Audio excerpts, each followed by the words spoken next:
Es ist das Auto der Promis, Präsidenten, Millionäre und Mafiabosse, der amerikanische Rolls-Royce, der Cadillac Fleetwood, Baujahr 52. Am Steuer heute der deutsch-amerikanische Sänger, Schauspieler und Entertainer Ron Williams. Wer fährt schon in diesem Moment ein 52er Cadillac? Hallo? Hallo? Niemanden. Ron Williams. Nur 16.000 Mal wurde der 52er Cadillac Fleetwood gebaut. Ein in der US-Car-Szene begehrtes Sammlerstück. Oh yeah. I got a woman way over town. She good to me. Oh yeah. Ron Williams hat zum 52er Cadillac eine ganz besondere Beziehung. Die ganze Geschichte jetzt bei Classic Rides.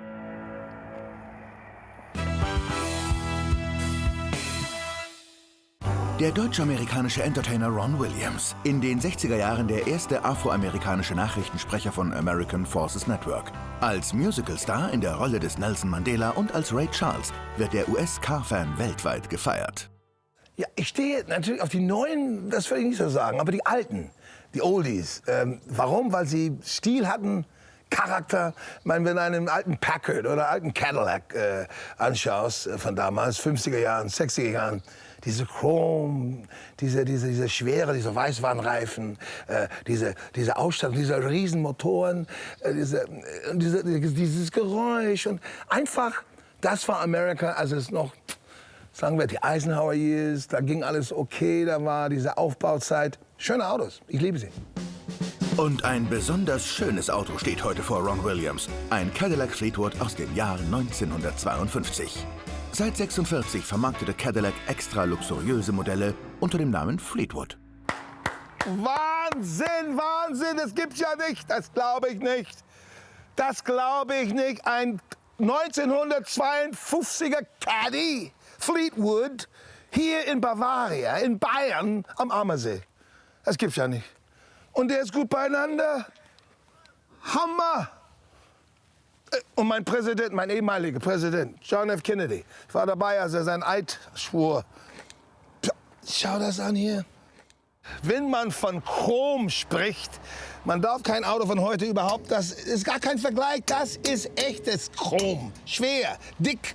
Da versinkt man den Gegner im Verkehr, wenn er es wagt, dieses Auto entgegenzutreten. Da ist er weg. Da brauchst du keinen Torpedos, das ist ja Wahnsinn. Das war ein Auto für Präsidenten, für Superstars, für reiche Leute. Und mein Onkel war reich, er kam aus Bakersfield und er hat immer jedes Jahr einen neuen Caddy gekauft. Für den Schwarzen damals schon sowieso, für die weißen Nachbarn, die waren ein bisschen neidisch. Aber der kam immer nach Oakland zu uns und ich war 13, 14 und fuhr uns dann durch die Gegend. Und wir waren immer, wir sind wer? Wir haben einen Caddy. Wahnsinnsauto. Oh, ist das ein Traum? Das ist ein Traum. Den möchte ich haben. Nein. Oder doch? Ron trifft Chris Ebner, den Besitzer des Cadillacs, und will von ihm alles über den Fleetwood wissen. Chris, nun erzähl mal, wo hast du diesen wunderbaren rüden Schönheit her? Die Frau, die Dame. Ja, das war eine tolle Story, muss ich sagen. Ja. Ich habe mir dieses Auto 20 Jahre lang eingebildet. Aha. Und ich habe es von einem alten Ex-Soldaten aus den USA gekauft. Er war in Kalifornien. Meine Heimat? Ist dann nach Florida umgezogen. Aha. Und hat dann unterwegs dieses Auto bei seinen Kindern in Idaho abgestellt. Fehler. Großer Fehler, die wollten das Auto nicht. Oh. Und dann hat er es inseriert bei eBay. Und dann habe ich auf den Sofort-Button gedrückt, sofort kaufen, und habe das Auto gekauft. Und wie war beieinander? Ich meine, war er so schön wie jetzt? Nein. Er war eine Ratte. Echt schlimm? Er war eine Ratte. Er hatte einen ganz schlechten Lack. Er war dreimal lackiert. Der hatte Thermoplastlack, darauf Acryllack. Nein. Wir haben alles abgeschliffen letztes Jahr, bis auf das blanke Blech. Und das ist hier dieses 50th Anniversary Model. 50 Jahre Cadillac, 1952. Ja. Da hat man zum Beispiel hier ein bisschen Gold gemacht. Und das, Ja. das muss Gold sein eigentlich. Du hast recht. Ron, du hast recht. Weil die Adler, hier, diese waren auch Gold.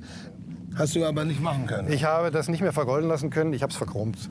Diese Form erinnert mich so ein bisschen an meine Kindheit, als ich Mickey Mouse gelesen hatte.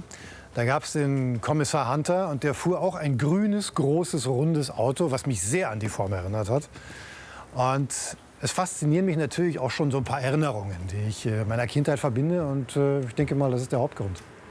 Und das hier, das hat mich damals so gefallen bei den Army-Autos. Ich habe gesagt, das ist eine Polizei. Nein!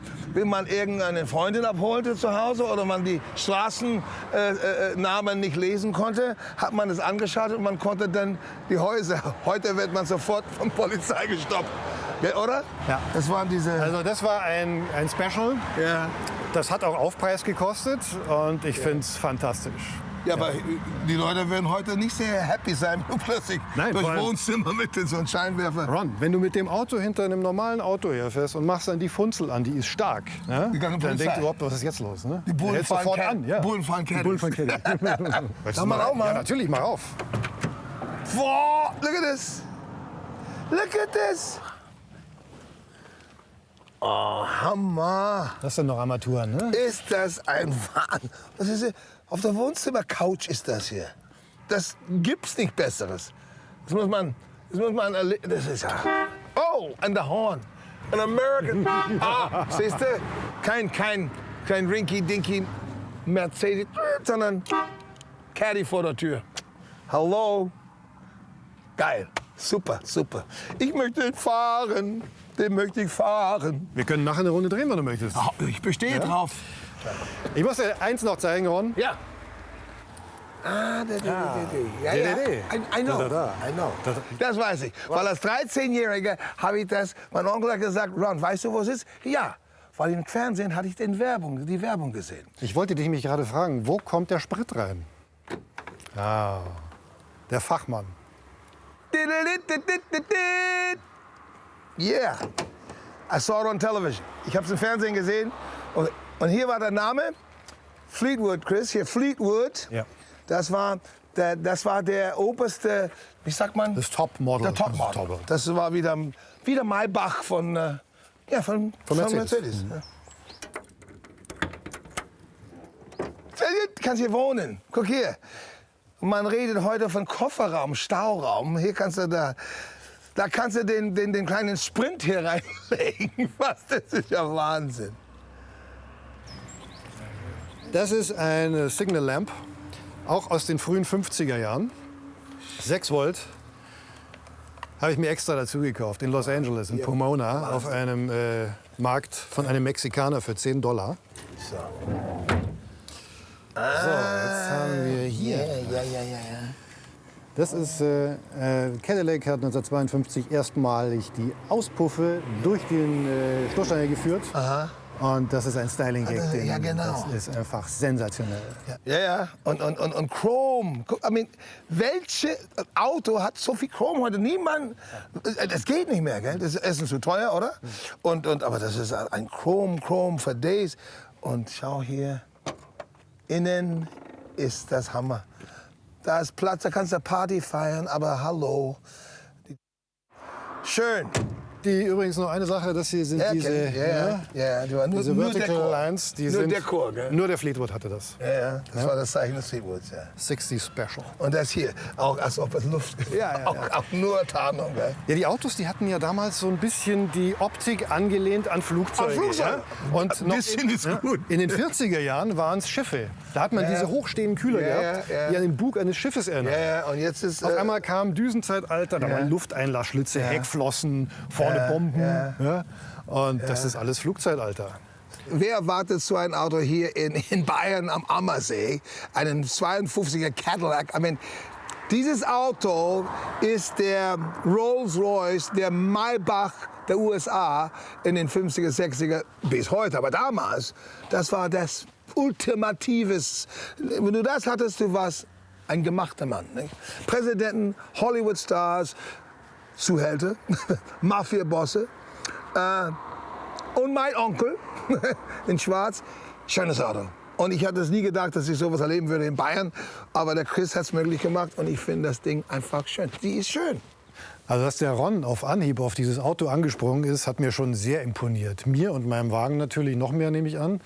Weil so ein Auto hat auch geteilte Meinungen. Also heutige Zeitgenossen verstehen das teilweise gar nicht mehr. Ron sah das Fahrzeug, hat sich sofort in die gleichen Formen, in diese ganzen Details des Autos verliebt. Das konnte ich richtig merken, wie er gebrannt hat. Und ja, ich muss schon sagen, Ron, das gibt 10 Punkte. Ja, du fragst mich, ob ich das Auto fahren möchte. Ja, und deshalb würde ich gerne dieses Gespräch jetzt enden, denn ich will endlich hinter diesem Steuerrad sitzen. Gell? Darf ich das bitte? Thank you very much. Let's go, huh? Aber Ron zu früh gefreut. Selbstverständlich lässt Chris den Entertainer nicht sofort ans Steuer seines Traumwagens, sondern Ron muss erst auf dem Beifahrersitz Platz nehmen, um von Chris zu lernen, wie man einen 52er Caddy richtig fährt. Mal, was für ein Reit, Mann. Chris, das ist Hammer. Das macht Spaß. Du bist Aber echt, ja, ich spür's. 60 Jahre zurück. Hey, ich sag dir, ja, ich weiß noch, als 13-Jähriger saß ich hinten und war der König. Und jetzt sitze ich vorne und bin immer noch der König. Dann bist du auch der König. Weil, ich sag dir, wer hat schon die Ehre, mit so einem Auto hier rumzufahren? Hey, Aber ich sag dir was, Ron, wenn du nachher wirklich fahren willst, ja, sowieso. und überleg dir das gut. Junge, Das ist nicht dein 300. ich fahre Autos, seit ich 13 Jahre alt war. Ich war Generalsfahrer, ich war Chauffeur für einen Gustavwerk-Präsidenten durch ganz Deutschland. Gut, in einem 300 Mercedes, gebe ich zu. Aber Auto kann ich fahren. Okay. Du brauchst keine Angst haben. Trotzdem Deine Dame hat alles mit mir, ist sie in guten Händen. Gut, das will ich dir glauben. Ja. Ein paar Details vielleicht. Okay. Die Bremse, das ist keine Powerbrake. Ja, weiß ich. Hat keinen Bremskraftverstärker. Ansonsten hat er ja alle Options. Der hat ja Servolenkung, wunderbar. Ja. Bloß bei der Bremse. Muss man richtig drücken. Ja, dann musst du schon Richtig in die ganz schön Pedale gehen. einsteigen. Ja, okay. Aber ansonsten, ja, er hat wenig Spiel in der Lenkung. Ja, habe ich gemerkt. Er hat ein riesen Steuerrad, Habe ich gemerkt, ja. wie damals bei Captain Ahab. Big car needs a big steering wheel. Wieso hast du eigentlich so eine tiefe Stimme? Nein, ich habe mehrere Stimmen, aber das ist meine Werbestimme. Ja? Okay. Cadillac, a car for people with good taste and big wallets. Das hast du gut drauf. Hey, nice. This is really nice. So, ansonsten haben wir hier noch ein bisschen, da können wir mal ein bisschen Frischluft reinlassen. Air Conditioning, ja. Oh, nicht Scheibenwischer für Notfälle. Hey, hallo. Jetzt geht genau, er. der Doppel. Ja, Aber weißt du, genau. was der Gag ist? Ja, ja. Wenn wir Gas geben, wird er langsamer. Warum Geht denn? runter vom Gas. Warum Das ist diese Hydropneumatik, die kein Mensch versteht. Aber wenn es regnet, dann? Wenn es regnet, darf man halt nicht so viel Gas geben. Hallo. Dann hat er natürlich einen Meilentacho, also der geht 110 Meilen geht der Tacho, das ist ja, Ja. mal 1,609. Ja, was fuhr der damals Der war Top-Geschwindigkeit? damals die schnellste, das kannst du dem Test nachlesen, kann ich dir zeigen. Okay. Die schnellste Serienlimousine Der Welt. 1952 der Welt. Dieses Cadillac. Der ging 85 Miles per Hour. Das ist doch schon viel, ja. In diesem Auto ist eine Zeitreise für mich. Es ist wie in einer Zeitmaschine zu fahren. Wenn ich jetzt noch zeitgenössische Musik anmachen würde, dann wäre ich wirklich zurückversetzt in die 50er, in die good old 50s. Oh ja. Es ist die Erinnerung an meine 12, 13, 14, als ich 14 war, mit meinem Onkel und seinen Caddy, seinen Fleetwood in Schwarz damals. Und außerdem, es ist eine Art Zeitmaschine, wie Chris sagt, denn man geht zurück in die Zeit Eisenhowers, die Zeit der 50er Jahren, wo alles ein bisschen anders war als heute und wo Autos auch anders waren als heute, wo man in fast alle Autos einen anderen Stil hat. Das heißt, das waren Autos mit Charakter, Autos mit Form und der Cadillac war natürlich das Ultimo, was man haben könnte und haben durfte und kaufen konnte. Es war der Traum eines jeden Menschen, einmal einen Caddy zu kaufen. Und das ist natürlich, in das Ding zu sitzen und es ist so schön geworden, so edel gemacht. Ich meine, Chris, congratulations, sensationell, sensationell. Jetzt hat Ron den Caddy und seinen Besitzer genug gelobt und will endlich selber einmal das Steuer übernehmen. Er findet auch einen Grund, um anzuhalten. Super, super, ja. So, Chris, Ja, jetzt will ich das Wesentliche sehen. was ist das? Das Herz, Das die Herz. Nieren, das ganze Internas, wie sagt man dazu? Das Herz der Bestie. Ja, Bestie. Heart of the Beast. The heart of the woman. Okay. Oh yeah. So, was sehen wir? We see a V8 engine. Ich sehe einen V8-Motor. Das Wenn ist Sie- sehr, sehr spezial hier, weil Ja. wir haben einen Luftfilter, Ja. der mit Öl gefüllt ist. Das heißt, Was? die Luft, die in diesen Vergaser kommt, Ja. wird durch Öl gesaugt. Das ist eine Hier drin unglaubliche... ist Öl. Hier drin ist Öl. Da ist 1 Liter Motoröl drin.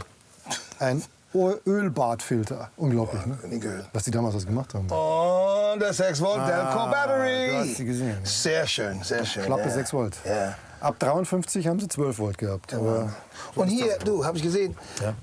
mit Stoff, die elektrische... Ja, wir haben einige mit der Stoff. Leitungen sind noch original. Da drüben auch, genau. Auch hier für die Hupen 59 Jahre alte stoffummantelte Kabel. Ja, Wahnsinn. Original. Original und sie tun ihren Dienst. Toll. Als Beifahrer sowieso, weil das ist einfach ein Gefühl, man sitzt in diesen ja, Wahnsinnsskulptur, diesen Riesengerät. Man glaubt, er ist schwerer, er ist gar nicht so schwer, habe ich gehört von Chris. Aber er wirkt, als ob er wirklich 2 Tonnen wiegen würde. Aber sehr schön, erinnert mich an meine 13-, 14-jährige Erfahrung damals als 14-Jähriger mit meinem Onkel. Aber jetzt freue ich mich besonders auf die Tatsache, dass ich das Auto fahren würde, um Chris zu sagen und zu zeigen, wie ein Amerikaner einen Amerikaner fährt. Denn das kann der Chris nicht wissen. Nicht? Ja, so teilweise war es ja nicht mehr auszuhalten. Ne? Der ist ja sowas von begeistert, der Mann. Ich meine, ich freue mich ja, ich schwebe ja schon über dem Boden, weil so viel Enthusiasmus und so viel Freude auch, muss ich sagen, das gefällt mir. Okay, frei. Ja. Und so macht man das. Auf geht's. So habe ich den 3-Stern-General gefahren. Der arme Kerl. Ja, Chris, I liebe es. Nein, you are a perfect driver. Du fährst wirklich gut, aber pass bitte auf. Ja, Ich passe auf. Du weißt, das ist mein Baby. Das ist wunderbar. Hey, ist das Ich schön. bin seit Macht das Spaß? fast 10 Jahren mit diesem Baby verheiratet. Ja, also, Wahnsinn. würdest du deine Frau von jemand anders reiten lassen? Oh. Nein, nein. Du meintest, ja gut, ich verstehe. Ja, Du verstehst. Ja, schön. Merkst du, wie ruhig der rollt? Ja. In was für einem Hey, Gang fährst du denn gerade? in Drive. Drive. Du weißt doch, wir haben In zwei den ersten Stufen Drive. Zweite oder letzte? Low oder Den groß? ersten. Low? Nee, Low Ich ist ja bin schon... noch- ich bin noch Aber Schau mal, du richtig. hast hier... So musst du. Ja, du hast ja, zwei auf den einen. Auf dem letzten. Das ist 3 und 4 Gang. Das habe ich natürlich nicht gewusst, weil ich war zu klein damals. Ja, du warst zu klein damals. Mir Genau. erlaubte, da hinten zu sitzen. Deswegen Ich habe sag nie ich vorne dir. gesessen. Ich habe immer hinten Das gesessen. ist heute Premiere. Ja, klar. Aber es ist sehr schön. Mein Gott, ist das schön. Premiere also für Ron hinter dem Lenkrad seines Traumautos. Aber zu meckern hat er trotzdem was. Ich meine, die Straßen könnten etwas besser sein, aber sonst geht's. Die Straßen sind schlecht. Das Auto ist nicht gebaut für so ruppige Straßen. Es ist gebaut für Highways, für Freeways, Ja. für Smooth. 6-spurig. Ja, 6-spurig. Man fährt doch nicht auf den Bauerntrappen mit so einem Auto. Dafür hat man einen John Deere. Dafür hat man einen Mercedes, nicht wahr? Aber Ron, es gibt keine schlechten Straßen, nur schlechte Fahrwerke. Aber halt, hey, ist ein 52er, aber der fährt wunderbar. Der fährt wie ein großer Cadillac fahren soll. Eigentlich super. Man muss sich dann gewöhnen an diesen riesen Steuerrad. Natürlich das ist sehr groß und sehr hoch. Aber hey, there he is. Fährt gut. Oh yeah, I got a woman way over town. She good to me. Oh yeah, she give me money when I'm in need. Oh, she's a friend indeed. Say I got a woman way over town, so good to me. Oh yeah. Hey. Immer schon auf die Straße aufpassen, ja? Bei aller Euphorie. Enough is enough, Mr. Die Williams. Straße soll auf mich aufpassen. Schön. I got a woman way over town. She's good to me. Oh yeah. Also ich muss schon sagen, der Ron, ja, du machst deine Sache. Gell? Du Ja. hast das Zeug für einen guten Fahrer. Du, Zwar noch nicht ganz perfekt, der aber- Mann fährt schon seit seit er 13 war, fährt diesen Mann Auto. Stell dir mal vor, das ist ja schon in der Zeitrechnung gar nicht mehr nachvollziehbar. Dankeschön, das war in den 50er Jahren. Und zwar genau, kann ich sagen, 46, 44, ja, so ja genau, da. Ach, damals? Ja.